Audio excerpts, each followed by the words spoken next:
Bonjour, bienvenue sur Objectif Math. Cet exercice est consacré à la résolution de l'équation différentielle y' moins 2y égale à t plus sinus de t. Vous devriez maintenant mettre la vidéo sur pause et chercher à résoudre l'exercice par vous-même. On nomme E l'équation différentielle, qui est une équation différentielle linéaire d'ordre 1. Toutes les fonctions qui interviennent sont définies sur R, et la fonction coefficient de y' ne s'annule pas. Donc on résout E sur R. Son équation homogène associée grand H s'écrit y' moins 2y égale à 0. Les fonctions définies de R dans R, solution de H, sont les fonctions f telles qu'il existe un réel k, tel que pour tout t réel, f de t soit égal à k fois exponentielle de 2t. Il nous reste à trouver une solution particulière de E, et pour cela nous appliquons le principe de superposition. On commence par déterminer une solution particulière de l'équation différentielle notée E1, y' moins 2y égale à t. Les coefficients sont constants, il y a donc une solution polynomiale.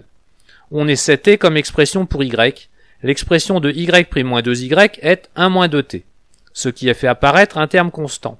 On essaie 1 pour y, et y' moins 2y vaut alors moins 2. On en déduit que la fonction qui a t associe moins t sur 2 moins 1 quart est une solution de l'équation différentielle E1. On détermine maintenant une solution particulière de l'équation différentielle notée E2, y' moins 2y égale à sinus de t.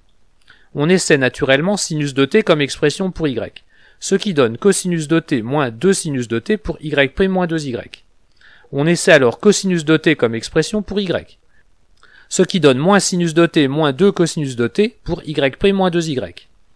La combinaison 2 sinus de t plus cosinus de t donne moins 5 fois sinus de t. Il n'y a plus qu'à multiplier par la constante moins 1/5 pour avoir une solution particulière de E2. Voici une variante de résolution pour E2. Sinus de t est la partie imaginaire de exponentielle de it. On détermine alors une solution particulière de l'équation différentielle notée E3, y' moins 2y égale à exponentielle de it. Lorsque y a comme expression exponentielle de it, la fonction y' moins 2y a comme expression i moins 2 facteur de exponentielle de it. Donc la fonction qui a t associe 1 sur i moins 2 facteur de exponentielle de it est une solution de E3. Il n'y a plus qu'à calculer sa partie imaginaire pour obtenir une solution de E2. Nous pouvons passer à la conclusion. Les solutions de E s'obtiennent en ajoutant aux solutions de H les solutions particulières de E1 et de E2. Voici quelques représentations graphiques obtenues avec Python. Vous pouvez retrouver le fichier source en suivant le lien donné dans la description de la vidéo.